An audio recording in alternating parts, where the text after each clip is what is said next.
Hello everyone, this is Andrew. Welcome to Keen on America. On July 4th, 2026, America will be 250 years old. An anniversary that will, no doubt, be greeted with a mixture of celebration, contemplation, and resignation. In Keen on America, Andrew talks not just about the American past and present, but also speculates on its future.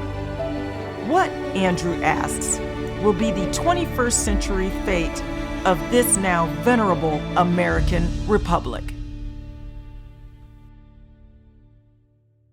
Hello everybody, it's Tuesday, June 3rd, 2025, beginning of the year. Did a show with my very old dear friend, Chris Schroeder, a man who wears many hats, although he's only wearing one hat in this image, about how America now swims in what he called an ocean of black swans. He was talking about the uncertainty of our globalized age and how America needed to understand that. 5 or almost 6 months later, Chris is back. It's great to see him. He's a world traveler, just back from Estonia, spent some time in India. Chris, what has most surprised you? What is the most self-evident unknown black swan over the last 5 months since we last talked? I mean, we're living in black swans and mauve swans and everything else. I mean, the Netherlands today just collapsed. The government collapsed. I mean, things are sort of pivoting all the time. But there are two that I just had a close look at. One, as you pointed out, I was in India for 3 weeks, and I met with some of the leaders, both in government and business in the technology world across the country. And what was very interesting to me was nobody really was talking about Pakistan at all. And I would pull on that string and ask people about it. And invariably, folks said, it's just not that big of a deal. They're doing their own thing. Their economy's not that good. No real issues, nothing really to worry about. It's just, they'll do their thing, but we're busy and the world is about to become India's world. And one guy said to me, he said, we have 4 concerns right now internationally, and they are China, and then maybe Pakistan. And right after those, and I had the most beautiful, wonderful experience with interesting people, interesting politicians, incredible food, incredible hospitality, tons and tons of tourists. And 5 days later, everything that everyone said to me and everything I experienced just blew up, literally blew up. Kashmir, of course, had the terrible terrorist attack. India and Pakistan were on the border of a war. There was nobody 48 hours earlier who had any of this on the radar at all. And similarly, I was just, as you pointed out, in Estonia. There was a big tech gathering there. I met a lot of politicians in defense tech. I met a lot of the entrepreneurs in defense tech. Half of them are from Ukraine. And I don't think anyone, if they knew it, they sure weren't talking about that there is a whole new war. There's a whole new procurement of war. There's a whole new delivery of war.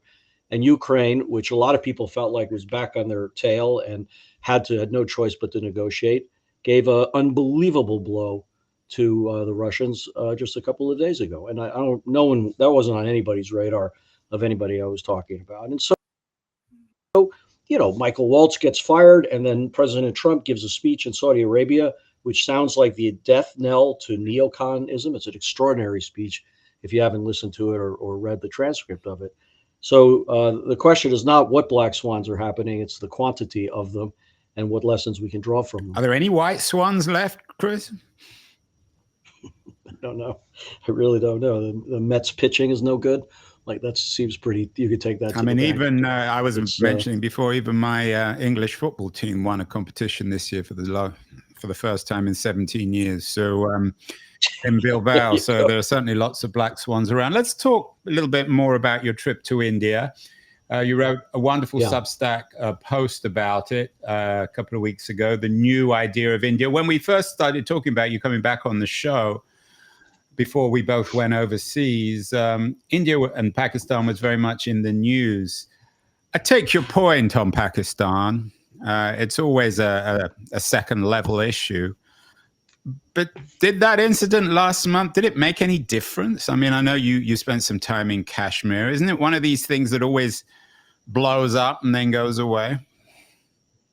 We'll tell. I mean, that's certainly the early signs of it is that the thing got stabilized when as you saw, and many of our very good friends, people who understand India and Pakistan much better than I do, were sort of saying this thing could spin out of control, and all the scenarios were rough. And obviously, this is the first real conflict among nuclear powers. And then it seemed, to your point, kind of settle down. And I think the real answer is that we will see. We don't know yet. We know that the initial thing got pulled back, and it sounds like the President Trump and Secretary of State actually played not an inconsequential role, and probably two actors who wanted to get pulled back somewhat. But no one is forgetting this thing. No one is forgiving this thing. So the real answer to your question is time will tell.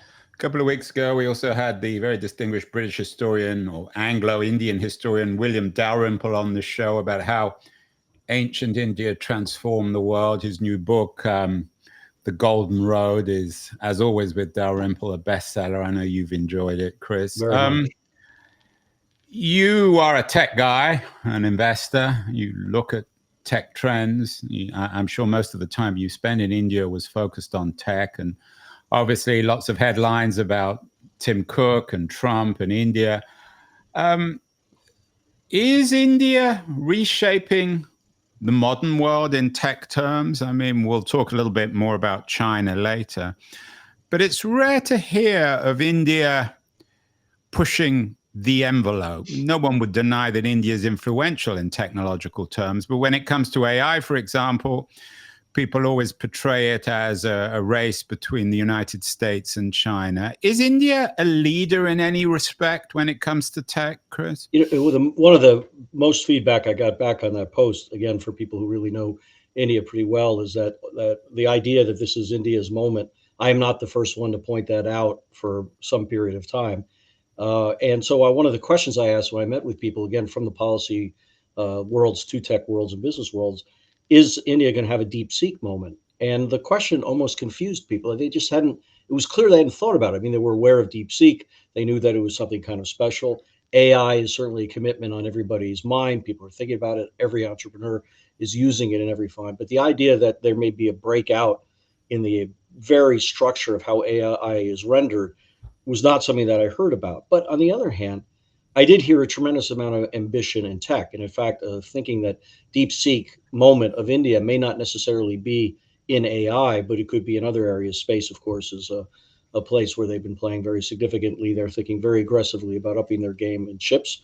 They're very cognizant that 60+% of the chip reliance they have, even within India itself, is with China, and they want to change that and play at a higher level. They're very aware of the incredible talent they have not only in India, but in America and elsewhere. That is something to be bridged. I must say, one of the more interesting conversations I had was about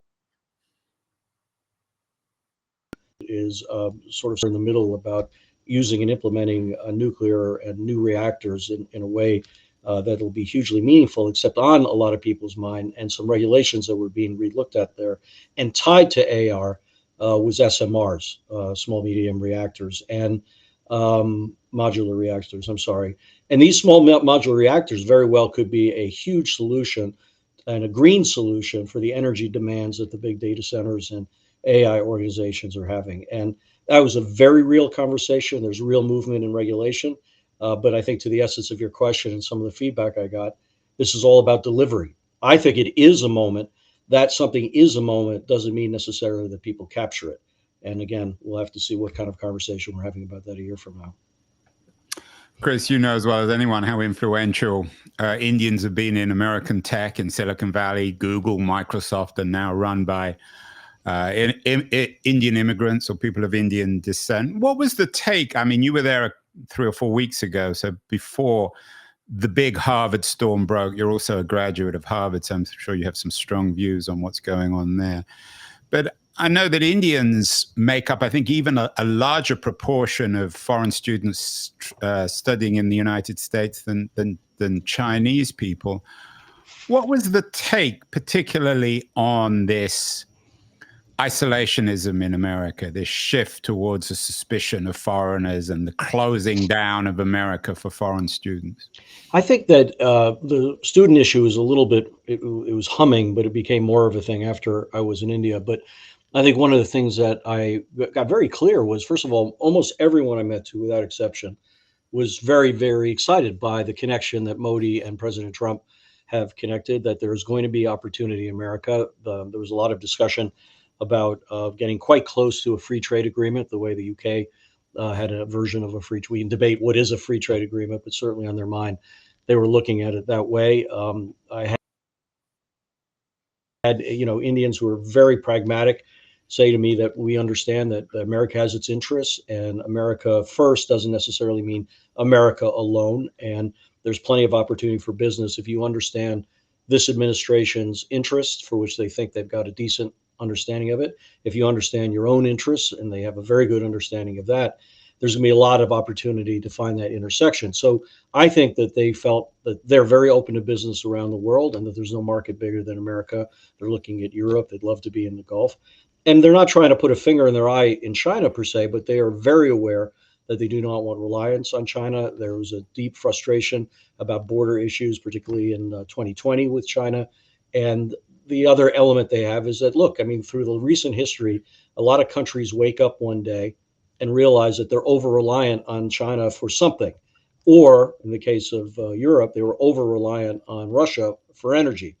And their general feeling is, we know that there are a bunch of things we could become over-reliant, and we want to be open to everything. And that sort of mind frame, America's priority one, and they felt very positive about it. And of course, 2 weeks after I came back, Trump started throwing tariffs their way again. And so yet one more theme of this conversation is time will tell. But I must say, there was no reticence. There was a tremendous amount of enthusiasm. They like a guy who appears to be very clear on what he wants, and he's not pretending to be one thing and then something else. And even though there's a lot of uncertainty in the thing that he does, they just like that kind of directness. And so we'll have to see. The student issue, as I said, came a little bit later, and there are obviously a lot of different dynamics going on with that. I mean, I must say, at the end of the day, the greatest story of the United States of America has been the great talent coming here and making this their home, and making themselves American as much as anybody else is American. And, I think that's one issue that needs to be explored. And then the issues of the conflicts of what's going on in these universities and their ideology, and what number is the right number of international students. I mean, these are all reasonable debates, not really being debated, I think, with a whole bunch of reason right now, but in a real tough series of circumstances. So yet again, time will tell. Chris, I'm sure wherever you are, whether it's Estonia or India or London, people are asking you the same question. You're a tech guy, you're a politics guy, you've been in and out of government. They're all asking you, what's happening in America? And I'm sure the expression on their face is a degree of bemusement and shock and curiosity. What do you tell them? Look, I think it's depending where you go, where the patina of that question. That question is different in Western Europe and even different in Eastern Europe. It's different in different countries in Europe. It obviously shares a sense that we've had a reliant 75-year history of engagement and shared values. And this is somewhere not only between shock and awe, but also, offensive and concerning. Yet at the same time, obviously, a lot of these into challenges that they knew they had, and they knew they had to address, and in a way this was a forcing function. So I think there's still a lot being worked out. And as I alluded to before, and I certainly saw this in the Gulf as I did in India, there are a lot of people who are actually happier dealing with this administration than some of the previous administrations, because they just feel like there's clarity in the transaction, and they know who's got what interests and how they're thinking about it overarchingly. But look, I think the thing that I do say to everybody who has some at least unease about all the unpredictedness and uncertainty, if not outright, unhappiness because of some of the elements that have pulled through in very controversial and I think unnecessarily controversial ways very often, is that we focus a lot on values in our conversations globally. And I think that's important. We talk about democracy, and you can't find a man who more loves democracy, has benefited more from it, thinks it's a greater thing that has happened than anything in the history of the world. And at the same time, I think we sometimes don't conflate enough our hard-nosed governance issue. We can get all worked up about politics and about style and about different things people do. But what we're missing is that if more and more people believe that our governance, in whatever form, and this has really been an issue, I think, in the West, is at best incompetent, not delivering the goods, and at worst, an insider's rigged game, you're going to have people who are going to rise wanting a significant and massive alternative. And I think we're living in a world right now that is hyperly anti-incumbent, but they're also heavily anti-incumbent because at the end of the day, they feel like business as usual has not been serving them, that the institutions that we have valued are institutions that serve themselves and not necessarily the reasons why they were exist to begin with. And I think that, by the way, is a very reasonable debate. I think that's a conversation that if it is not well addressed, if we miss it, we have the kind of circumstances around the world that we're seeing here on a regular basis. There was a wonderful, I'll send it to you, but there was a wonderful blog post from a guy that was very, very provocative, where he really sort of called it the liberal Brahmins, I think was the title of the article.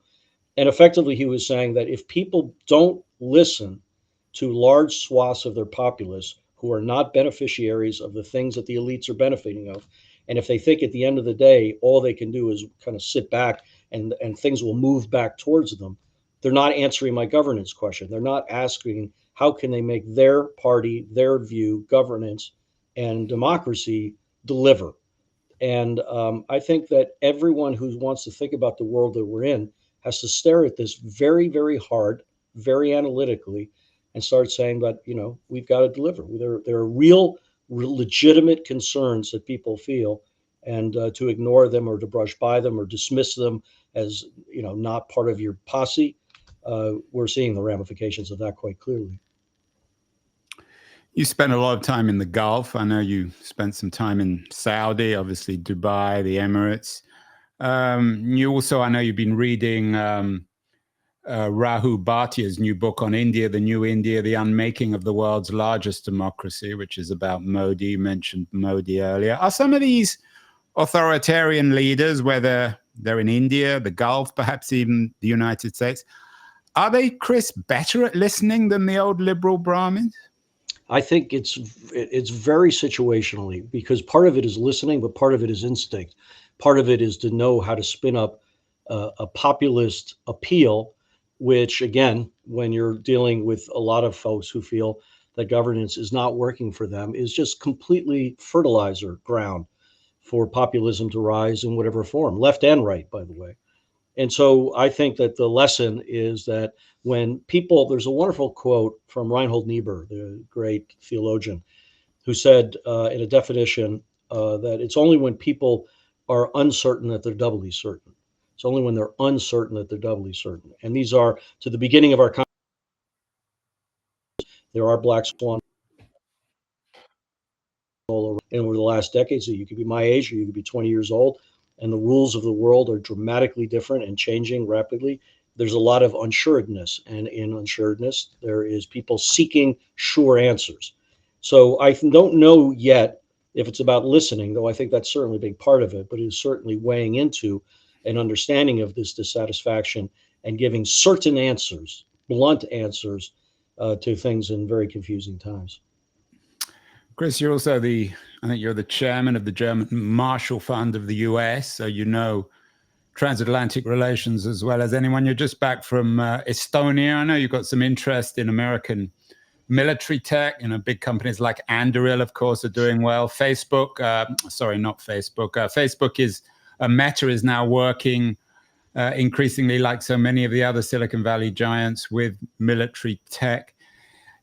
Are companies like Anduril and Palantir, are they changing the relationship between the United States and Europe when it comes to military stuff? They certainly are playing into the central needs of a very, very new era of war and conflict, right? I mean, I think a lot of institutions and a lot of the major manufacturers of defense companies over the years still almost think that they're, back in the 90s or the 2000s, not necessarily in technology, but, you do things a certain way. Your procurement process takes years and years, and your products take things years and years. And we're learning that that's just not satisfactory. So you have people like Anduril and Palantir, and there are now companies out of Germany, which are very interesting, that are doing interesting technology. And what ends up happening is they get gummed up by 20th century processes. So, I mean, let me put this in perspective. And obviously, I'm not an expert in procurement, but I have been digging into this a lot. And even without digging into it, I hear this from entrepreneurs, I hear this from investors, and I hear this from defense ministers around the world, which is you can have all the money that you want committed to defense. And it is exciting or interesting that Germany has stepped up with very large numbers, and large numbers matter politically at home. They matter to warn our adversaries so that you're taking things seriously. But it takes the United States on average, and on average isn't quite a fair statement, so think of this as an index, but it takes the United States somewhere between 3 and 5 years to get new technology and defense tech through licensing and testing. 3 to 5 years, right? Europe is on average 5 to 7 years. Everyone talks about bringing that down, but China is on average under 18 months. And the biggest takeaway I had being in Estonia, where I met with a bunch of Ukrainian tech startups, most of whom are doing things like drone capability and everything else, is that the way procurement happens in the real time in the new war is people learn something on the battlefield and it's changed dramatically. So they start using AI and other technology to analyze it, unpack it, decide what kind of either printer the front up. They send it back to their capitals, and literally within weeks, they're launching a new upgraded series of drones or information war capabilities or other capabilities going forward. That is war now. And so when we start talking about things like regulatory environments and procurement process, which are years, and even our major player in the field, China, is doing it in a fraction of the time at very heavy and sophisticated technology. And we know that the nature of war is evolving and changing in ways that, again, no one, I think, would have predicted what happened this week in Ukraine. And you say to yourself, we got a problem. I mean, this is a serious problem.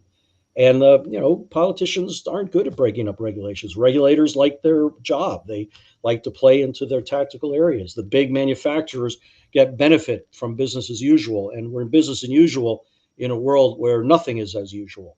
And I must say that in thinking about this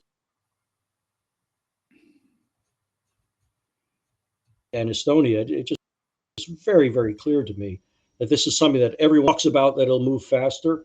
And I'm not sure we're seeing any evidence of it to the degree that is required yet.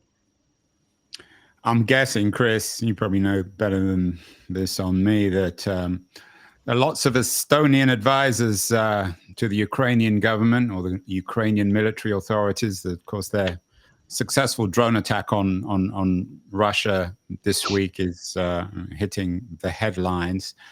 When it comes to Estonia, when we talk again at the end of the year, what would be a black swan moment in the Baltics? Would it be the Russians doing nothing or the Russians doing something?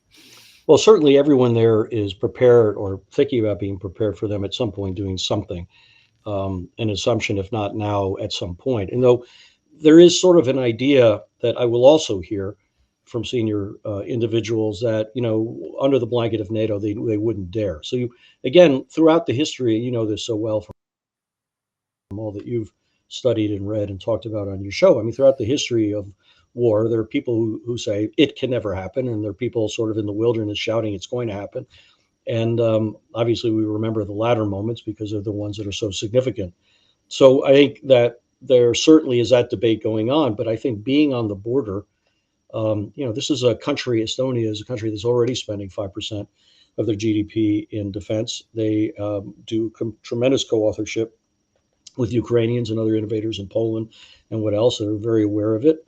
We think of, Estonia is not a large country in population, but obviously punches well above its weight in technology, but also the border is the size of Netherlands on Russian. I mean, it's actually a big geographic construct. So it is something that needs to be taken seriously. Black swans should be thought very carefully about. But I also think that they in particular are like a lab almost. I mean, if I could sort of get my sisters and brothers in Washington meet with the senior of Estonia to get sort of a bit of an arm's length happening in Ukraine. I mean, obviously, understanding and studying Ukrainians and what they're doing is invaluable and perhaps not being done enough.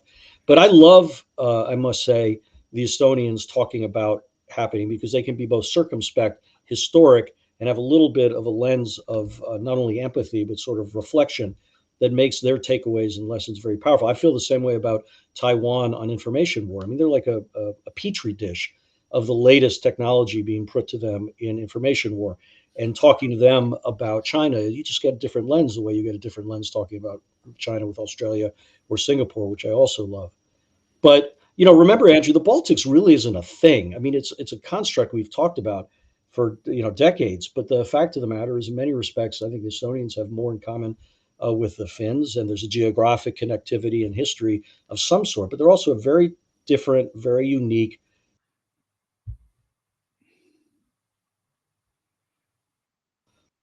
You would listen to them very, very carefully. They understand the playbook of what's happening around them with as much circumspection as pretty much anyone I've talked to.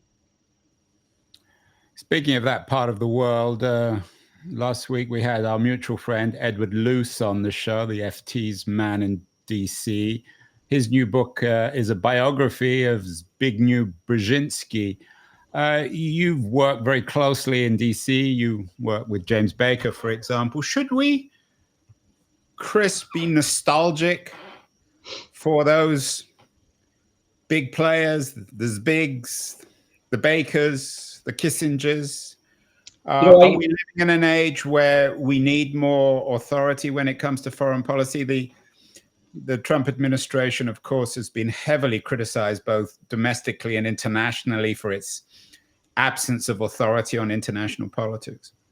Look, I sort of I think of Secretary Baker as quite different than Henry Kissinger and Brzezinski. And I think there are a lot of people I respect tremendously and much smarter than I am on the history of diplomacy and global history that have admiration for the grand strategy.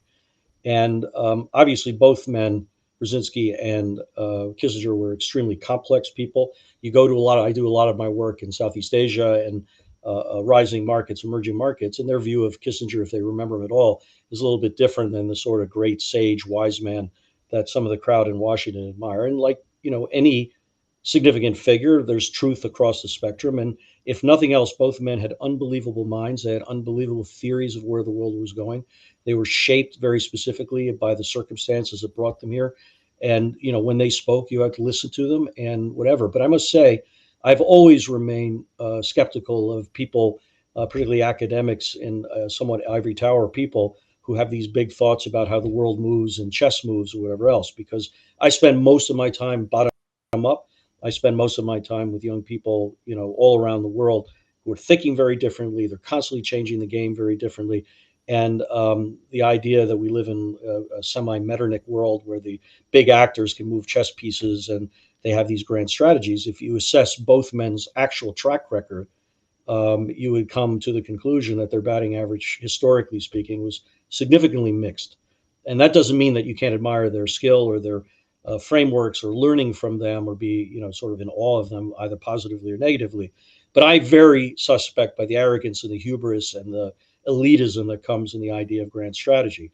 And Baker, to me, was always in a different case. I don't think he thought he was a great strategist and he was a great sort of navigator of huge of shifts historically, where he kept his head and was very pragmatic and very constructive about it.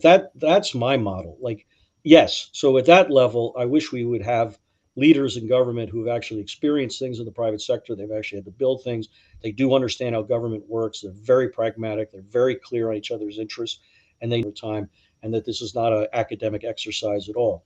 Of course, this administration and the last administration, it's true of the Biden administration. The fact is the White House wanted to control all decisions in global engagement, and they had people as their secretaries of state that, you know, work in that construct. So we've seen it work in different ways. Franklin Roosevelt didn't rely too much on his Secretary of State, and sometimes it works, sometimes it doesn't. But I must say, through whatever vehicle or whatever individuals, a sort of hard-nosed look at the world as it is, and balancing a pragmatism in this and being respectful that every country has its own views, which may be very different than our views, and experiences different than our views, is what's really needed in the 21st century. Some people might be listening and saying that's a little relativistic, certainly when it comes to Russia. If Brzezinski was around now, he might suggest that the Russians, whether it's the Soviets or the Russians, whether it's Putin or Stalin, they behave in the same way. What's your take on Russia? You're just back from Estonia, Chris. Have they changed their ways? Should we have to understand international business? There isn't much international business left in Russia.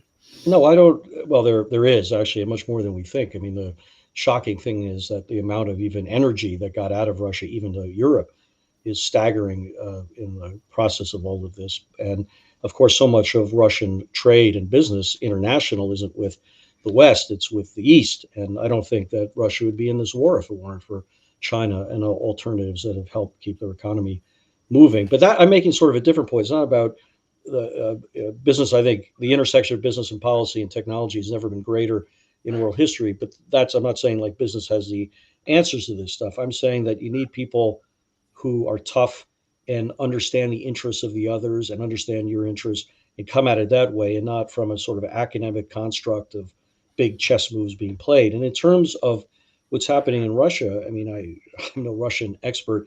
And in fact, I think I was one of the people 20 years ago who would have told you in the same way I felt this way about other parts of the world, is that they're going to come around. They have a new generation of entrepreneurs. They have great technology. There's incredible talent there.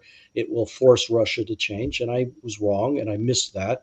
And I think to try to understand or pretend that we understand Putin on our terms, as opposed to being very hard-nosed about his terms and the way he thinks about things, is a foundational mistake, particularly now. You're a big reader, Chris. You always read 100 books a year, and you always come out with an excellent post at the end of the year. I know you've enjoyed Edward Wong's At the Edge of Empire, Families Reckoning with China. Over the last 6 months, I'm not anything but a China expert, but I've always assumed that the Chinese do play chess when it comes to international politics, and Trump seems to be playing another game, if that's the right way to describe it. In your take, in your global travels and your many conversations, are the Chinese ultimately the beneficiary of all this chaos, all this black swan moment in world history?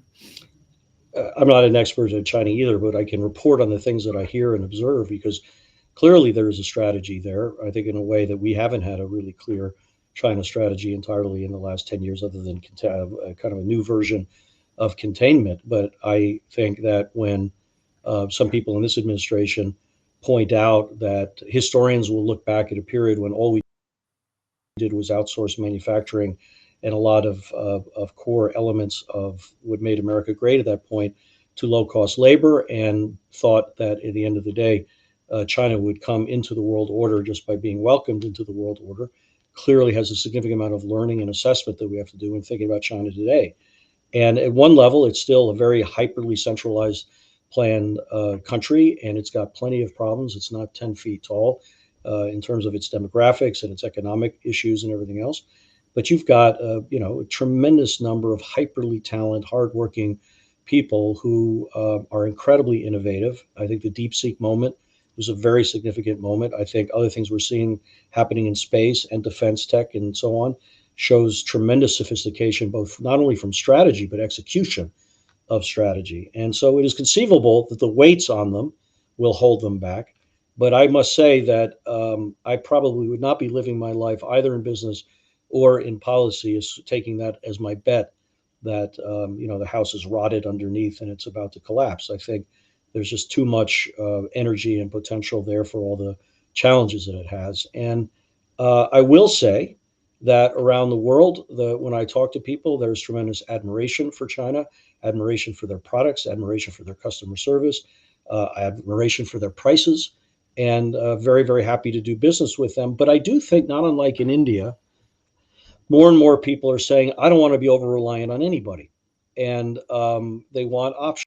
Many countries now feel that they're open, and they don't want to be in a position where they have to rely on anyone, and certainly not someone like China as a way that their future economy has to do. So I think we're living in a period where lots and lots of countries are saying, what is it that we want to be going forward? Which is, of course, the first great question as we think about strategy.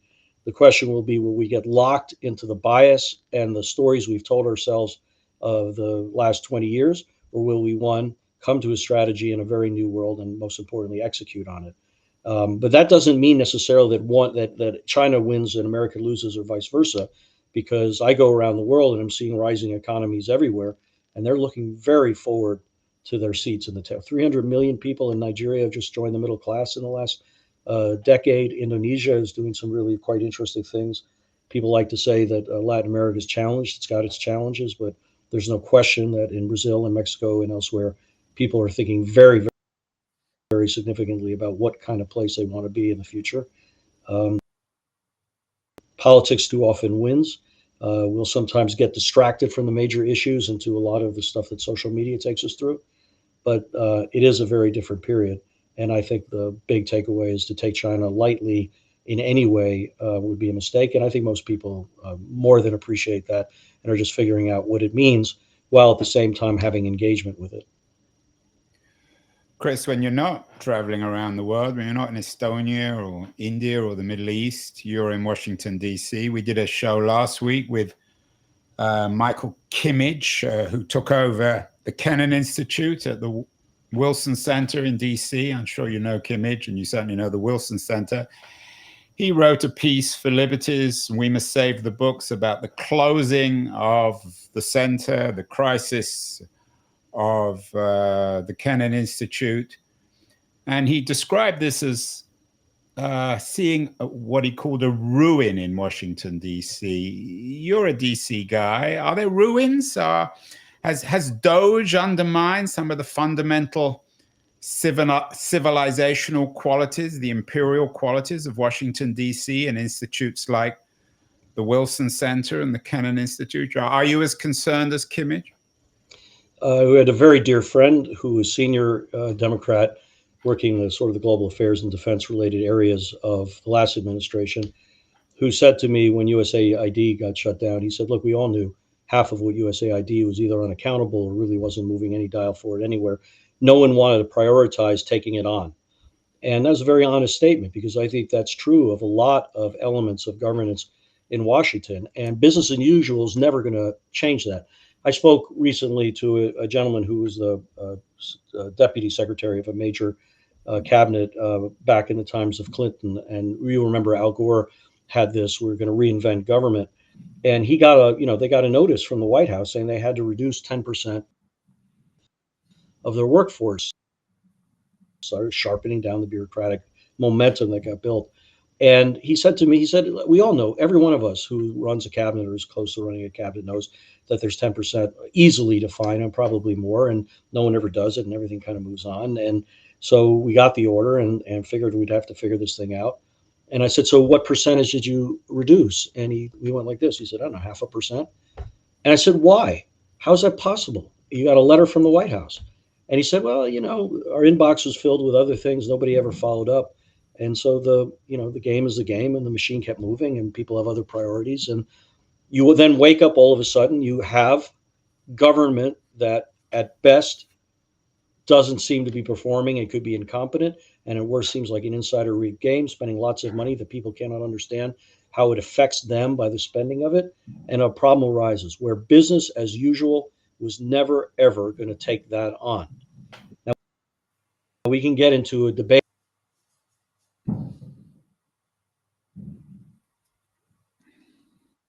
in a different way with respect. You don't need to tweet that they're criminals just because they were in part of a system that you want to change. Like, all that kind of stuff is, unarguable. And the inconsistencies that will come in it, and which battles are chosen when, history will have to show whether they were bad or good.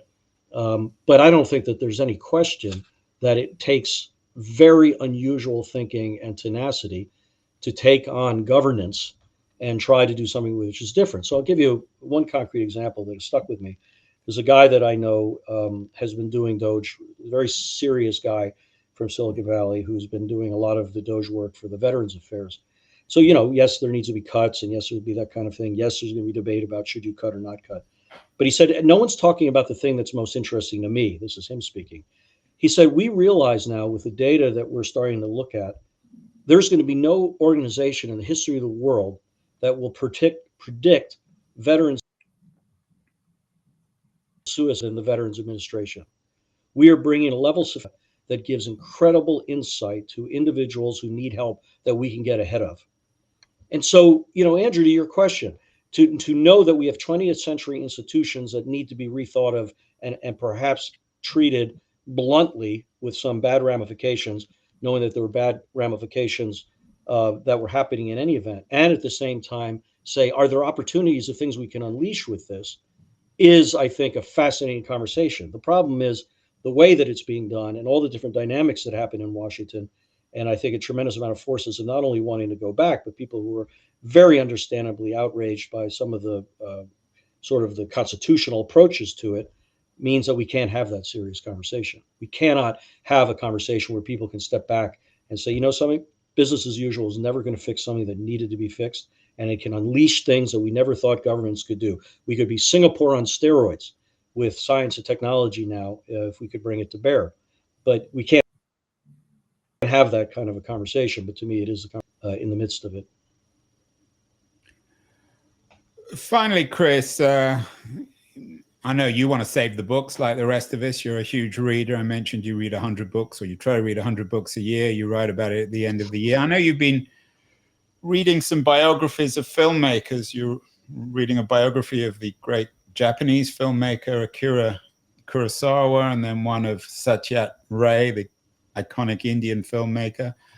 Why an interest in film? I never thought of you as a movie guy, but what in these strange times, what value does cinema, especially the classic movies of Kurosawa or Ray, what do they bring us? What wisdom? Well, I mean, I do adore film, and films had an enormous impact in my life, and there's much analogy I have. I believe it reflects culture and history at its time as much as whatever it may be doing more broadly in the message giving. A good film like from Bong can make me rethink.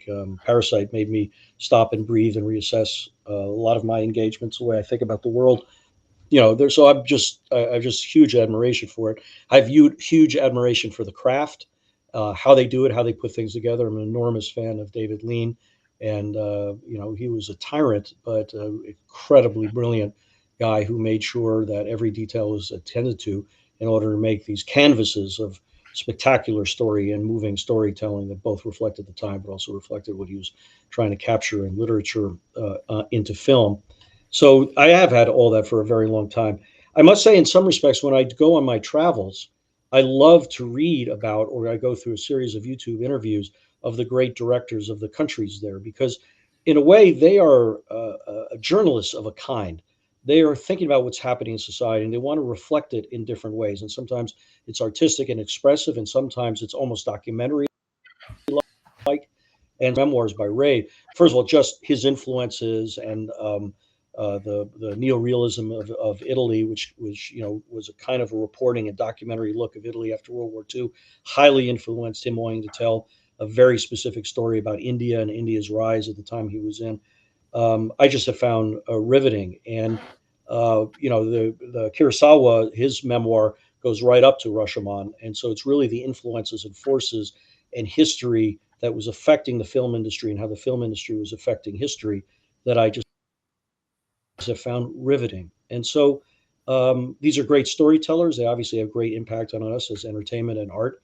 But at the same time, they really have helped me think about how things are shifting in the worlds they've been in, and that are messages and things I can prepare for as I look at the world. Well, Chris Schroeder, the global traveler, a man who spends more time perhaps on the road than almost anyone, 250,000 miles a year, brings us great wisdom, books, movies, global politics, tech. Keep well, Chris, and we'll talk at the end of the year and get your 100 books of 2025. So we'll talk again, certainly by the end of the year. Thank you so much. Always honored to be with you, Andrew.